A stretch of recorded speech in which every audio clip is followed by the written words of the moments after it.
কালকেতু আদেশ করুক মহারাজ। ঘরুয়া বিজুলি বেগে তীক্ষ্ণ তরোয়াল আনন্দর উন্মত্ত প্রজা পলাও গ্লোরি মিত্র মিত্র মোর কোনো নাই শত্রু শত্রু শত্রু সকলো বধ করা যাকেই যতই বলিয়া তোতাল হাতি তুরন্তে অনাই মেলি দিয়া চুরে চুরে প্রজাগর আনন্দর উৎসব লঙ্ঘর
মহারাজ কালকেতু মহারাজ ৰাতিপুৱাবলৈ আৰু কিমান বাকী কালকেতু মহাৰাজ হৌৱা পৌবাকাঘত সূৰ্যদেৱ উদ্ভাসিত হও হও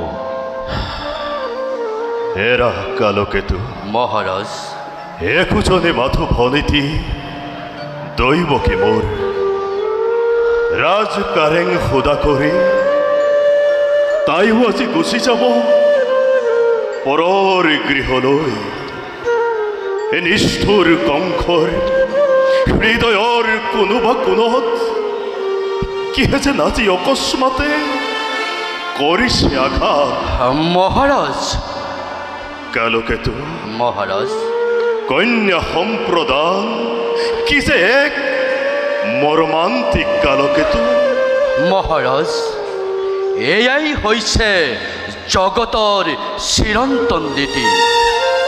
পুত্ৰ হলে পৰৰ কন্যাই গৃহ শোভা কৰে আৰু কন্যা হলে গতি কৰে পৰৰ গৃহলৈ।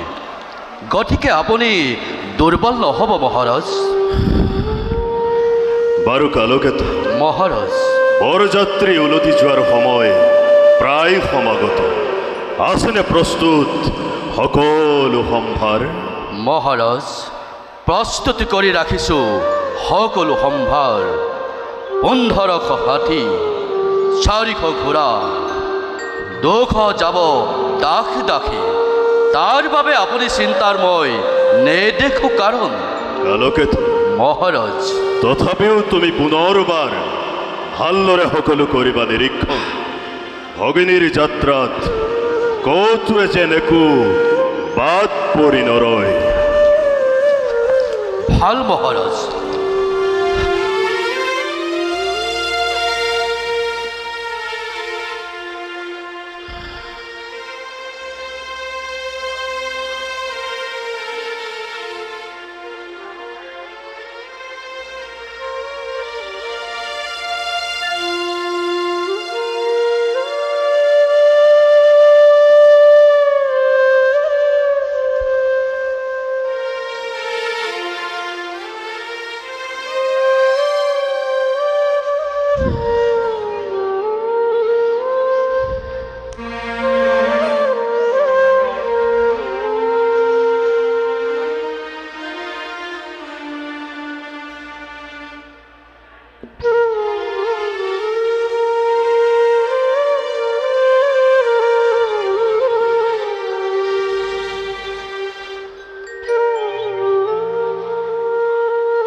দাদা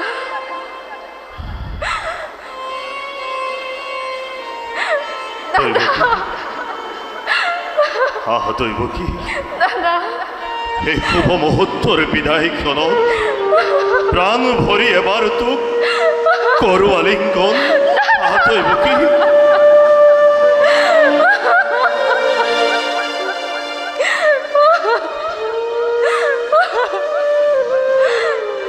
ক্ষমা কৰা দাদা মোক। দৈৱকী অতি অভাগিনী মই। দৈৱকী নবুজিলো ভাতৃ পূজাৰ প্ৰকৃত স্বৰূপ। দৈৱকী দাদা কিয় তই মোক অপৰাধী কৰিব খুজিছ? অপৰাধী নকৰিবি মোক। দাদা শৈশৱৰে পৰা যে স্নেহ প্ৰীতি বান্ধনেৰে বান্ধি ৰাখিছ এই অভকা দাদাৰক তাক মই কোনো দিনে কোনো কালেই পাহৰিব নোৱাৰো দৈৱকী। ময়ো দাদা দৈৱকী চিৰঋণী তোমাৰ কাষত। নোৱাৰো পাহৰিব কৃত্ৰিম তোমাৰ এই জীৱন। দৈৱকী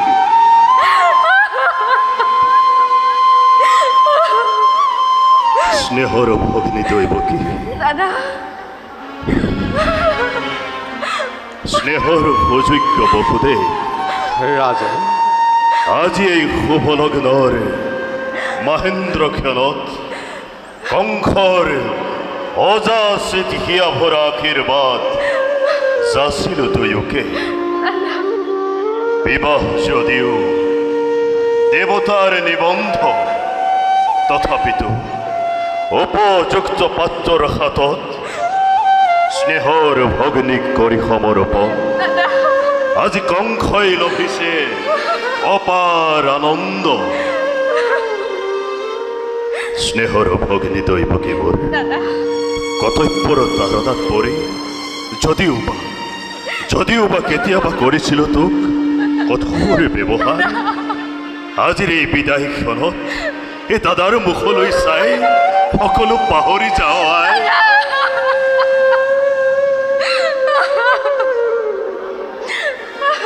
ধন্য ধন্য আজি মথুৰাপুৰী, ধন্য আজি মথুৰা ৰাজন। বসুদেৱ ৰাজন সুসজ্জিত ৰথত দুয়ো কৰি আৰোহণ যাত্ৰা কৰা শুভক্ষণে নিজ গৃহলৈ। আয়তীসকল মংগলী কুৰুলি ধ্বনিৰে দৈৱকীক জনোৱা বিদায় সম্ভাষণ।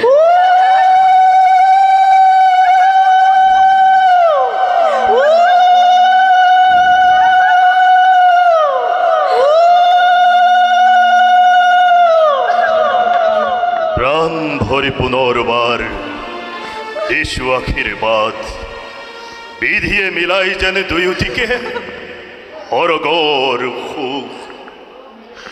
সোধা বসুদেৱ সোধে দৈৱকী কালকেতু আছেনে প্ৰস্তুত ৰথ দৈৱকী বিদায়ৰ বাবে? মহাৰাজ প্ৰস্তুত কৰে ৰাখিছো ৰথ দৈৱকীৰ বিদায়ৰ বাবে, মাত্ৰ আপোনাৰ আদেশৰ প্ৰয়োজন। বোলা মিত্ৰবৰ নিজেই আজি মই ৰথৰ ধৰিবাগ জৰি আনন্দ মনেৰে ৰথ কৰি অনুচালন থৈ আহিমি দুয়োকে অদূৰত। আহা বসুদেৱ বলো দৈৱকী।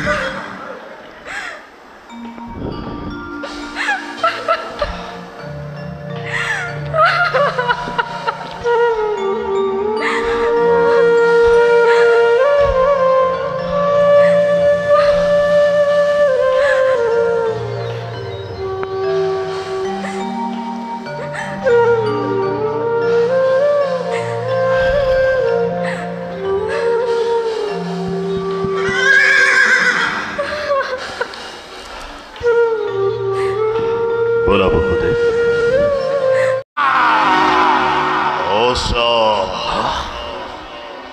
অতি সঁচা মনত পৰিছে সেই ধৈৰ্যতিৰ বল।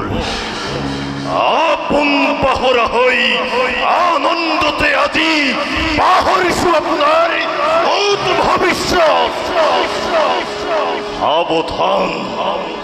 সাৱধান কৰি দিছে আকাশী বাণীয়ে, উৰাই দিছে মোৰ কৰ্তব্য নিজৰ।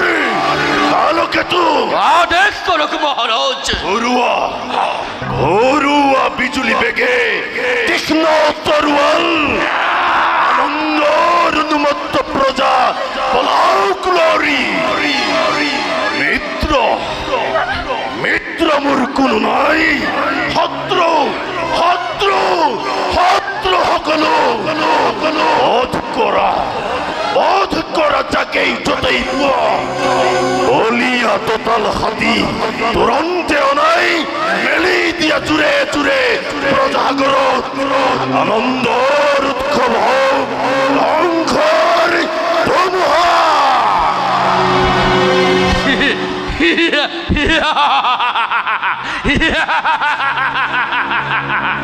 কালকে তোর মুক্ত অখিয়ে অহর নিখে তারেই করিছে কামনা বাহুর অখিম হক্তি মোর উথলি উঠিছে পাঠ করিবে যাকেই যতেই পাবে এ পালন পড়া মথুরা মথুরা তাজি এনে প্রলয়র করিম হুসনা এনে হুসনা শিব মাত্রেই বাষ্পীভূত হই ধুলির জগৎ বিলীন হয়ে যাব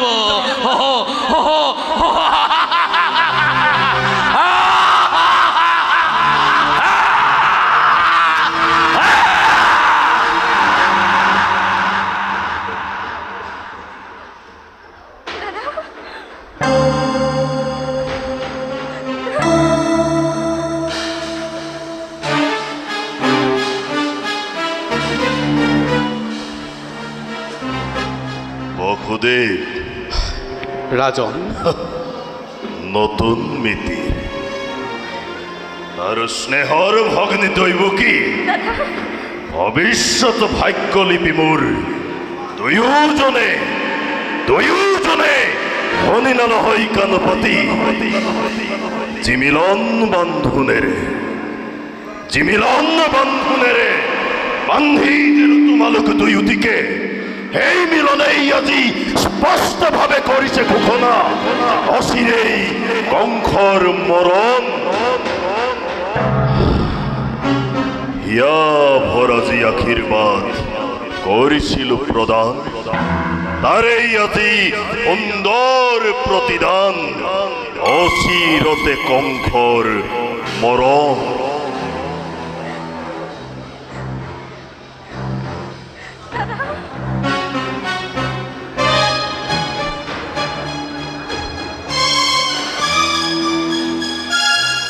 কৰিবা বহুদেব ৰাজন হঠাৎই অমৃতত গৰল উঠিল বেশ কথা এই হব নহব অন্যথা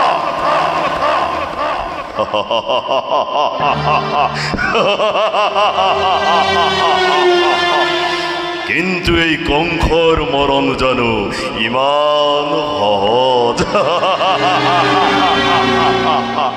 স্নেহ মমতা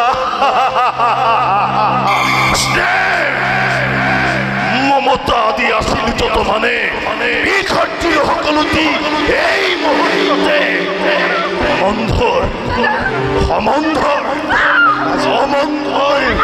সমন্ধৰ নাগবা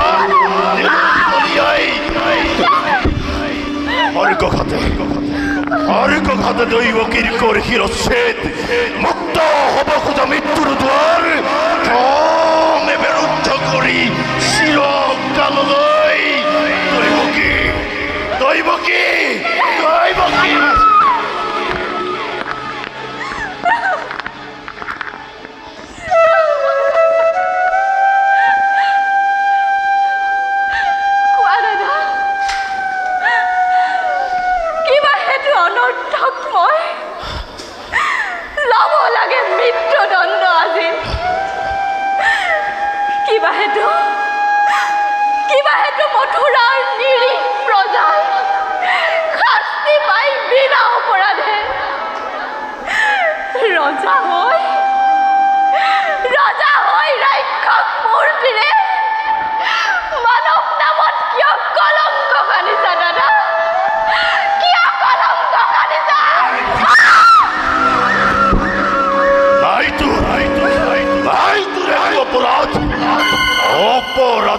কোনো মথুরার প্রজা যত মানে অপরাধ সকলো কংসৰ কি কোৱা বহুদেৱ কোনে জানে কোনে কৰে কিবা অপৰাধ ক'বলৈ কিবা আছে মোৰ আৰু ক'লেও জানো শুনিবা সঁচাই ৰজা তুমি সৰ্বশক্তিমান সকলো কৰিব পাৰা নিজ ইচ্ছাতে সঁচা হওক মিছা হওক ন্যায় বা অন্যায় সবাৰে বিধান হ'ব ইচ্ছাতে তোমাৰ সেই গৰ্বতে আজি গৰ্বিত হৈ তোমাৰ হীৰে সীমাত্ৰী লংঘিছে হত্যা কৰি ভগিনীক নিজৰ মৰণকো তুমি ৰধিব খুজিছা পৰিহাস নালাগে কৰিব বিলম্বৰে ঘটাই বিঘিনি তোমাৰ কথাই সঁচা ৰজা মই সৰ্বশক্তিমান যেনে ইচ্ছা তেনে কৰিম বিধান দৈৱকীক কৰিম সংহাৰ তাৰ পাছত চাম্ভালকৈ দৈৱকীৰ গৰ্ভজাত অষ্টম সন্তানে কিদৰে কৰিব পাৰে কংসক নিধন সাজু হ দৈৱকী তই মৃত্যুৰ নিমিত্তে দৈৱকী সাজু প্ৰত্যেক মুহূৰ্তত কিন্তু দাদা ধৰক জানিবা বীৰ তুমি মহাশক্তিমান তথাপিতো দেখা পাই আগন্তুক মৰণৰ স্বপ্ন প্ৰহেলিকা জীৱাৰ দৰে কবিছা ভয়ত দৈৱকীয়ে মৃত্যুৰ নামত বিচলিত নহয়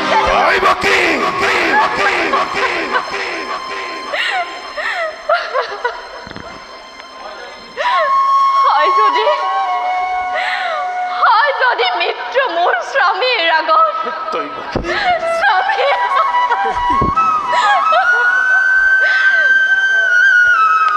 তুমি হেন মহাবীৰ জ্যেষ্ঠৰ হাতত দেৱতাৰ দান বুলি হাঁহি কৰি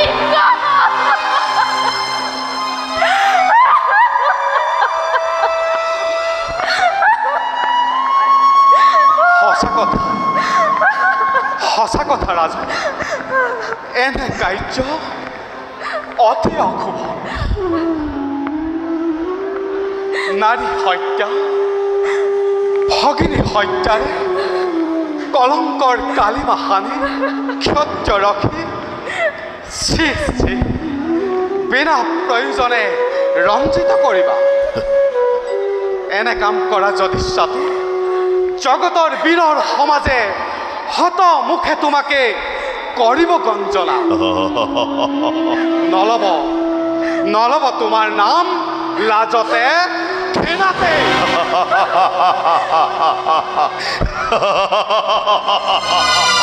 আৰু তাৰেই ভয় সাপ পুহি গাখীৰ খুৱাই মূৰ্খ কংসই বীৰ বুলি জগতক হব পৰিচয় বঢ়িয়া যুক্তি তোমাৰ হিতাকাংক্ষী মিত্ৰ মোৰ তুমি বহুদেৱ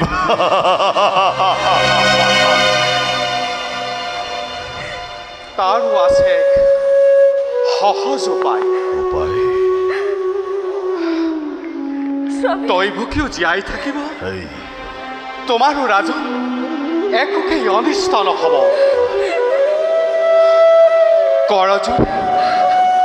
কৰজোৰা মই কৰিছো মিনতি এতিয়া মোক দৈৱকীৰ প্ৰাণ ভিক্ষা দান অসম্ভৱ বসুদেৱ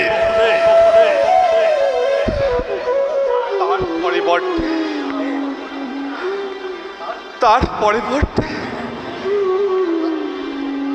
দৈৱকীৰ গৰ্ভজাত প্ৰতিটো সন্তান যে মুহূৰ্ততে ভূমিষ্ঠ হ'ব সেই মুহূৰ্তে এটি এটি কৰি আনি তুলি দিম তোমাৰ হাতত।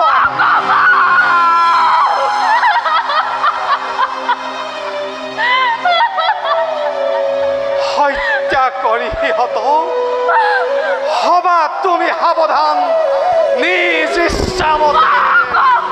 স্বামী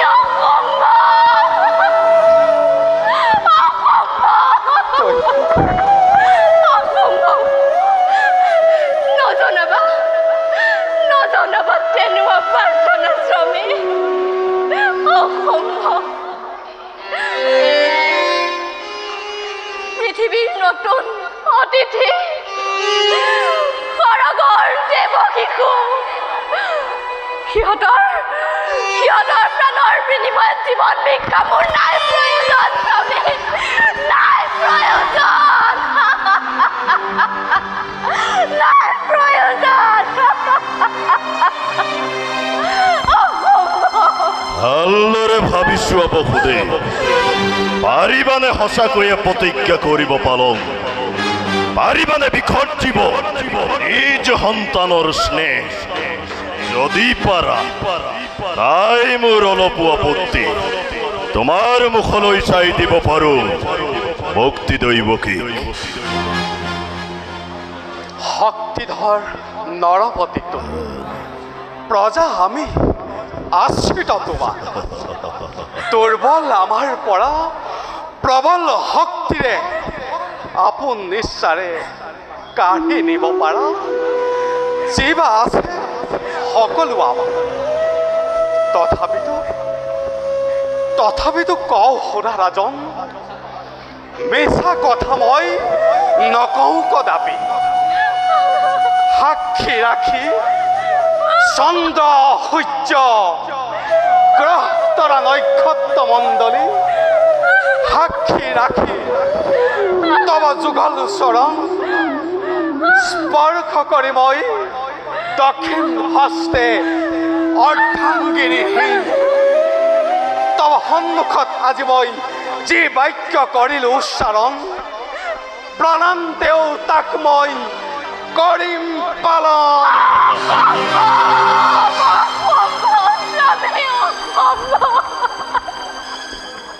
দেৱী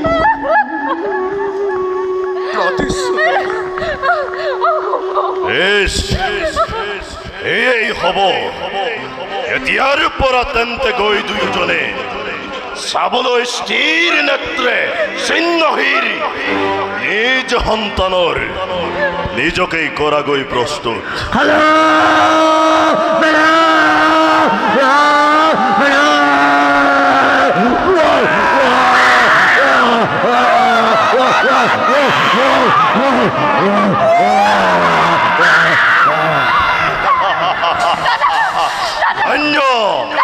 অন্য কালকেতো সঁচাকৈয়ে উপযুক্ত সেনাপতি তুমি মোৰ।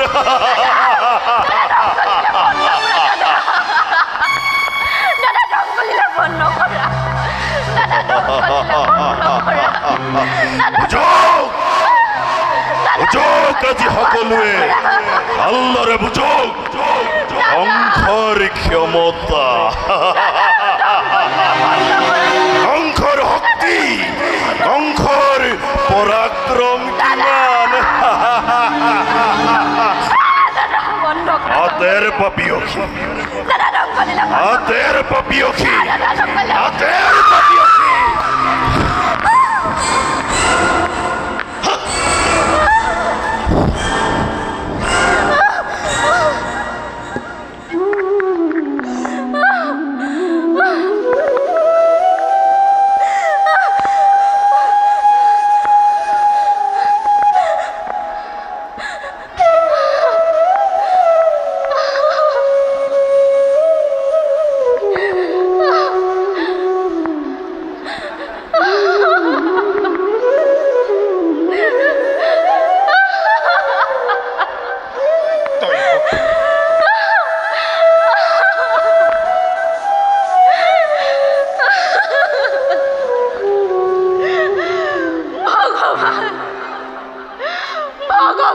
তুমি